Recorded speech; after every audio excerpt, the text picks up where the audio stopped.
Hello, everybody. Today, we're embracing the intersection of science and mysticism. The summer solstice stands as a testament to Earth's tilt and celestial dance, illuminating the time honored waypoint on our journey around the sun, celebrating the past and the present. And we're going to be talking about all sorts of uh, religions and rituals and things. And we're going to be talking about the compelling practice of modern witchcraft also. Today, Lashette Williams, a practicing witch, high priestess of the Celtic Traditionalist Gwyddonaid, and native New Yorker, brings a fresh lens to celebrating the summer solstice, blending historical context with modern practice. She balances spirituality with entrepreneurship, running two businesses. She's got Scarlet Moon Creations, crafting all natural products and offering tarot readings, and Excelsior Events, orchestrating memorable events and weddings. So, with deep respect for cycles and nature and summer and the solstice, she's going to share her wisdom on the summer solstice and inspire us to honor this pivotal season. So, anyway, here we go.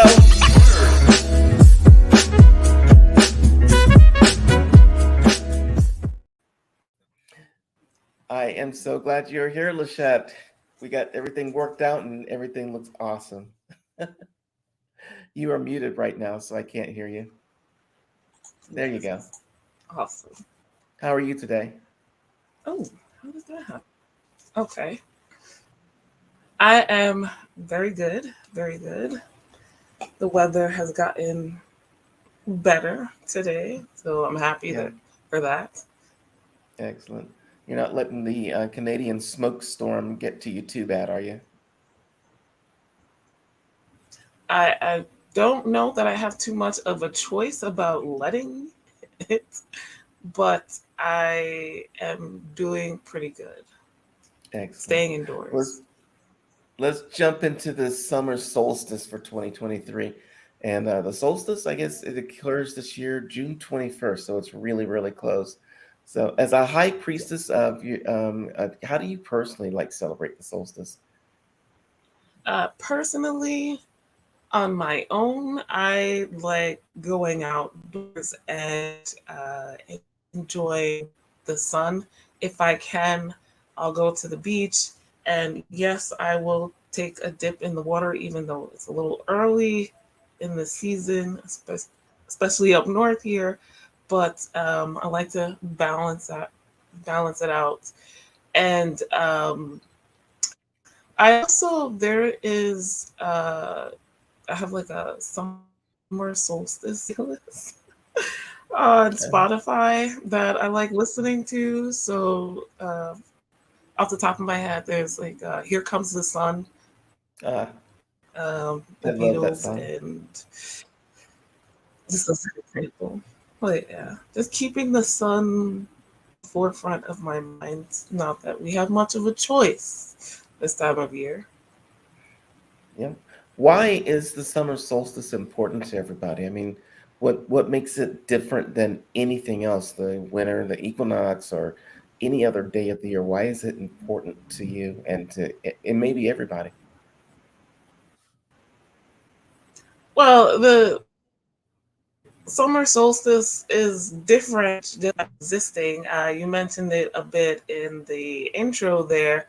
It's a time of year, particularly for the northern hemisphere, where our part of the earth is tilted closer to the sun, and we have uh, a moment in time astronomically. The sun is the biggest and hottest, the closest to the earth, and that's just something that happens. And uh, beyond that, it's not just a specific moment in time. I like to think of it as a season, and we as human beings are affected by nature and by the sun in particular. And uh, I think it's important to be mindful of the seasons and how things in your life are changing, and not just keeping your head down and going to work, coming back home, that kind of Yeah. thing. Uh, I think it's good and healthy for us mentally, emotionally, physically to, even for a few minutes, take the time out to acknowledge these changes that are happening around us. Yeah.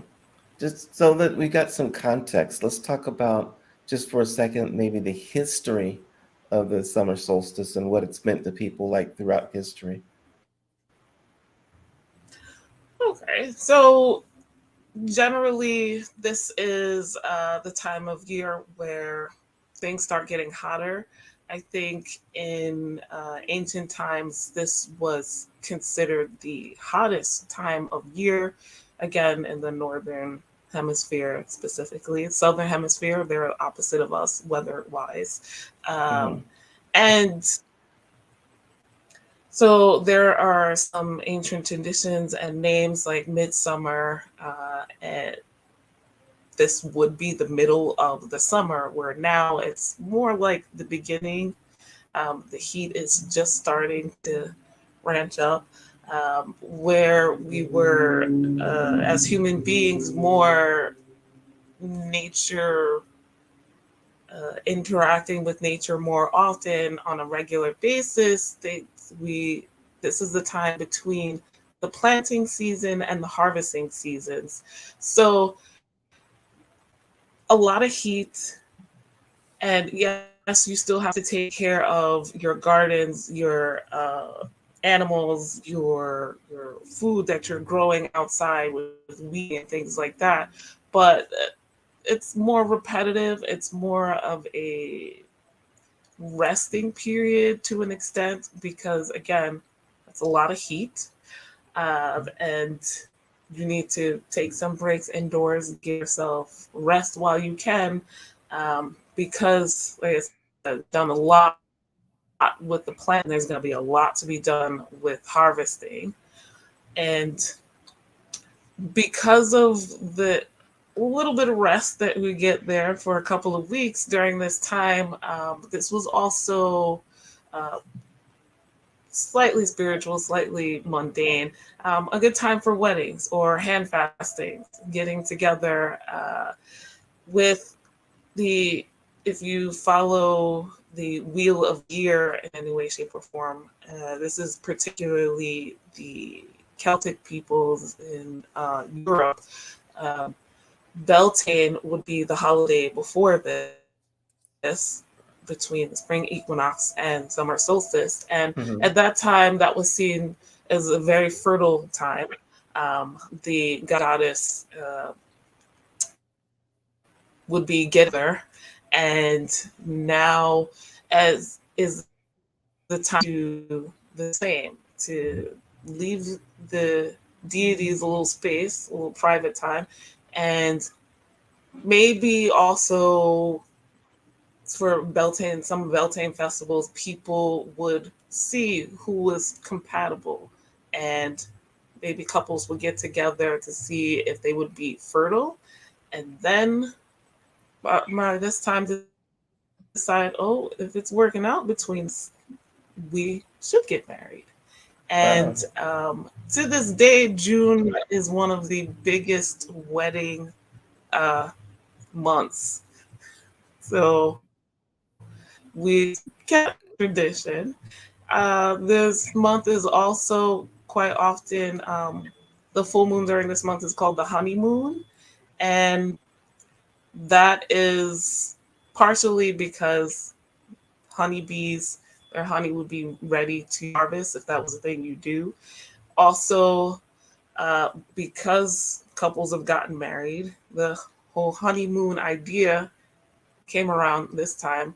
They've had their ceremony and maybe want to give them some private time, but family and friends will give them gifts of honey or other sweet things to sort of bless their union. And that the time they would do this, obviously, right after the wedding or hand fasting. So, honeymoon season. Excellent. So that's I had no idea that the honeymoon came from this any kind of tradition to do with um, either witchcraft or paganism or June. So thanks for that. I just really appreciate it. What are some of the things that you do? Because I know you do weddings and you do events. Is there anything special you do during your June weddings for people and other people might be able to incorporate into their weddings?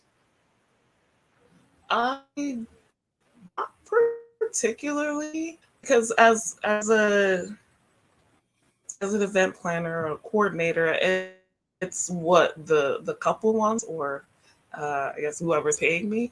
So I can suggest things, and they can incorporate the things I say to. So I could I can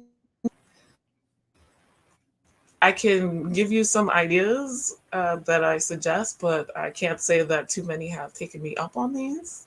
Just Oh, being clever. Let's honest, hear about this. What are they? What are some of these things? including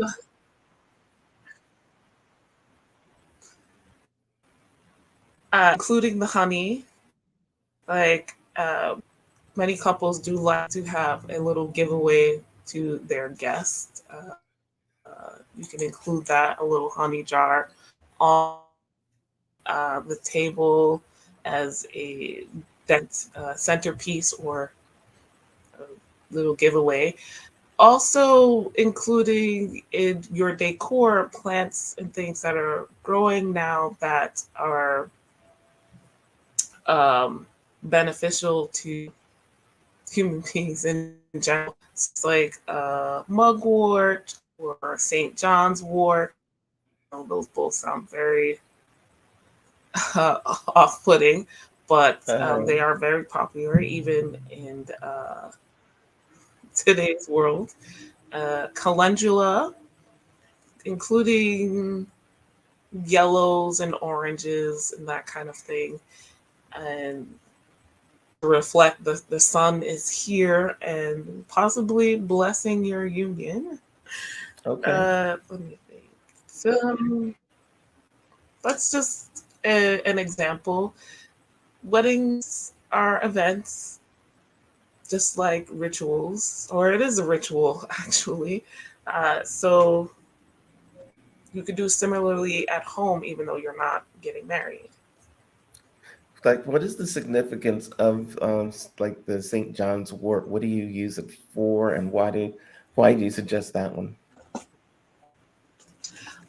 Well, St. John's wort it has a very beautiful yellow flower. So for looks alone, it's very popular.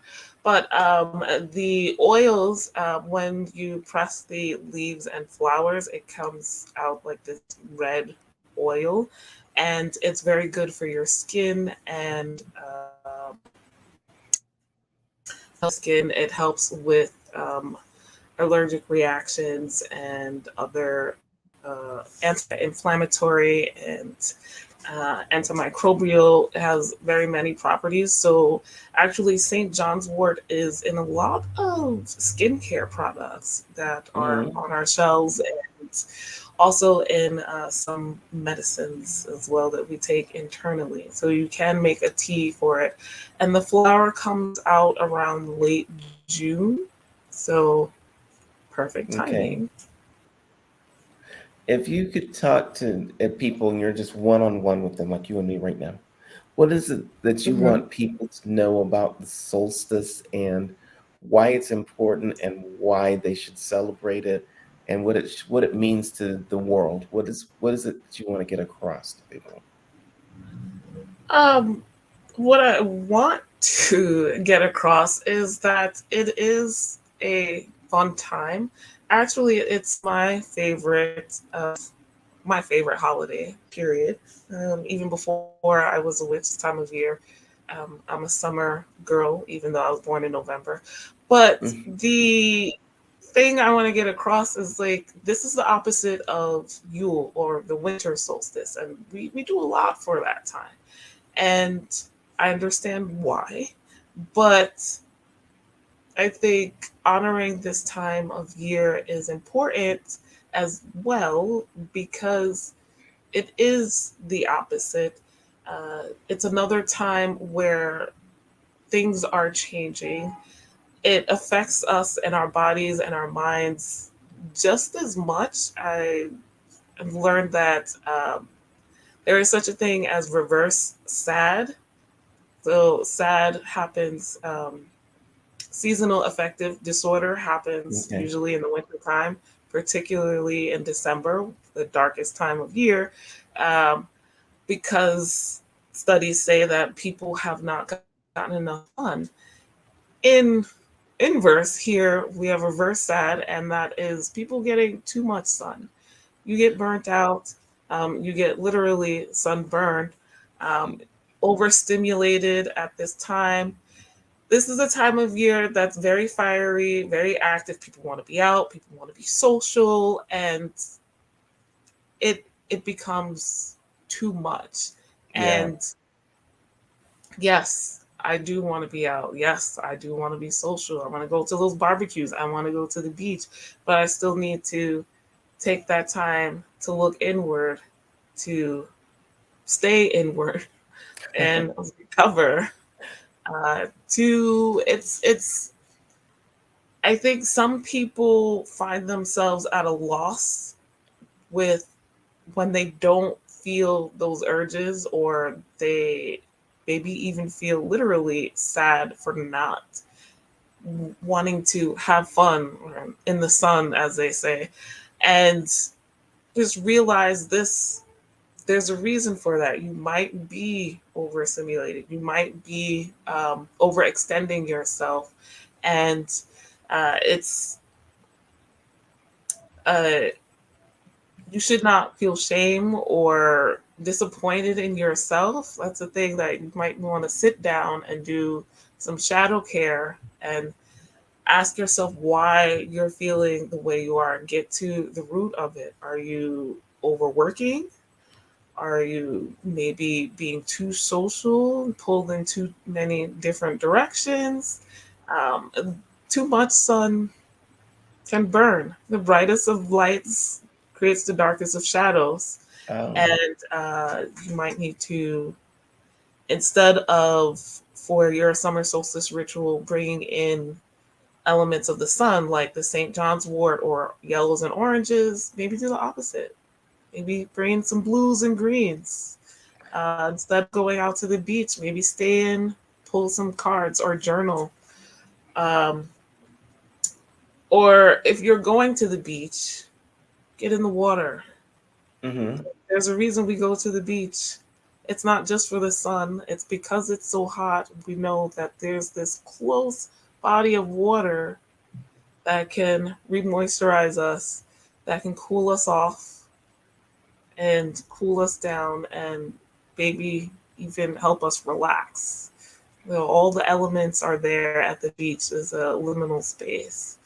And if you can't make it to the beach or the pool, maybe a cooling bath with Okay. some cooling herbs. I can feel that. Yeah, for all those people stuck in the Midwest, see if you can hit some Hmm. of those Great Lakes. There you go.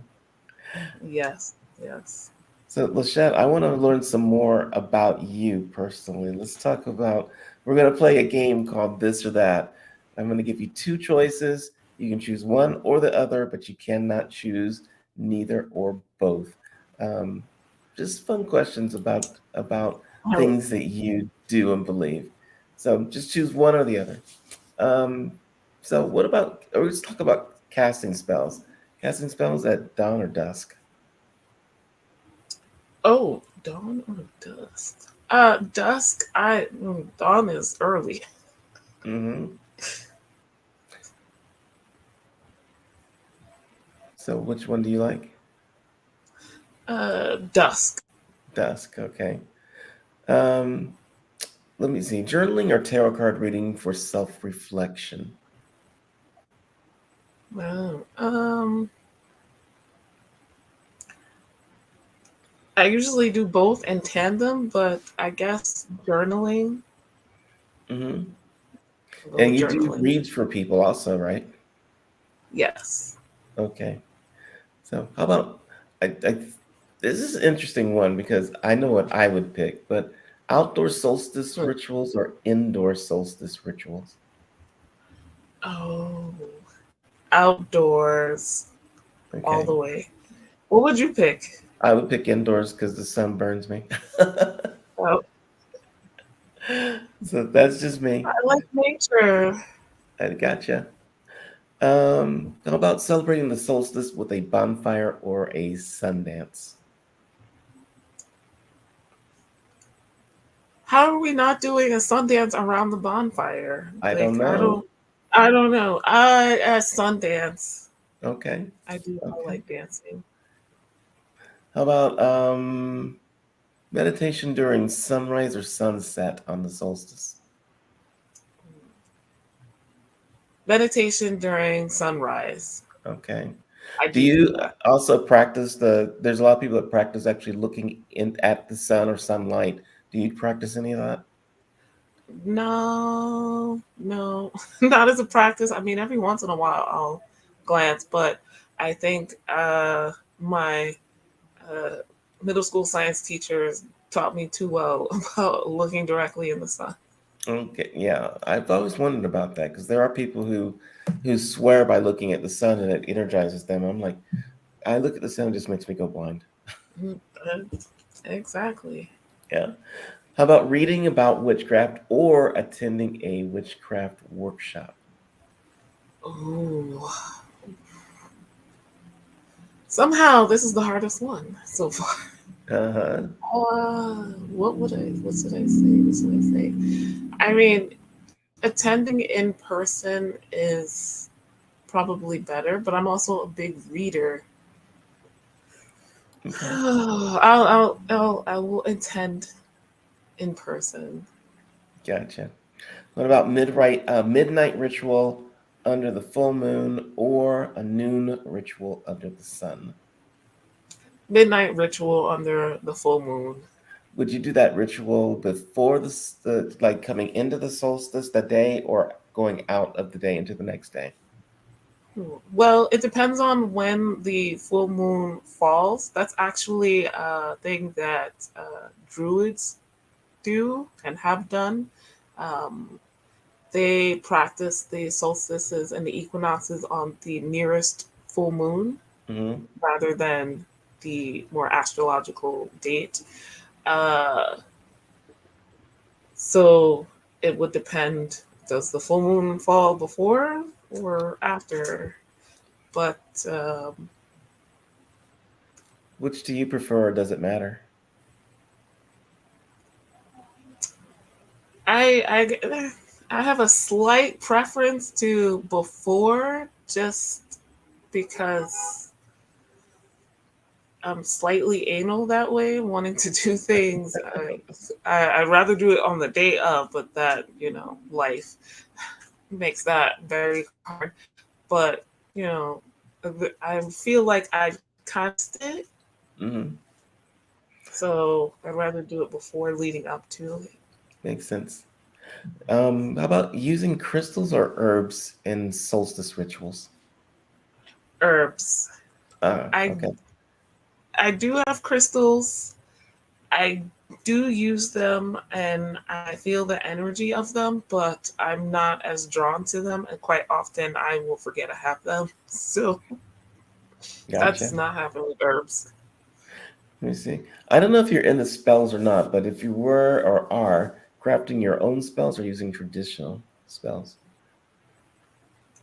Hmm. I don't know. Oh wow. I don't do a lot of spells, whether crafting my own or doing tradition ones. Hmm. But I'll go with crafting my own spells. They're honestly quite even to me. They have their benefits each, but I think the leg up crafting my own is the fact that there's just a little bit more of me in it. Yep. So I got one more for you. Sure. Observing the solstice silently or with music and song. Oh, observing with music and song. Absolutely. Yeah. I'm all about music and song myself. So I want to thank you for being on today. Definitely, if people want to get in touch with you, you've got several ways. You're on Instagram at Scarlet_Moon_Creations. We've also hit you up on Facebook at Scarlet Moon Creations, and then also again on Facebook at Excelsior Event. So thank you so much for being on. I love this conversation, and I'm gonna get out of here and do some stuff in the sun, maybe instead of sit inside like I normally would do. So, Hopefully, a little bit is better than none at all. I'll agree with that. I'll sit on my patio and talk to people across the way. That Thank, works. yeah. Thank you so much, and we'll catch you again next time. Okay, Bye, thank you everybody. for having me. Bye.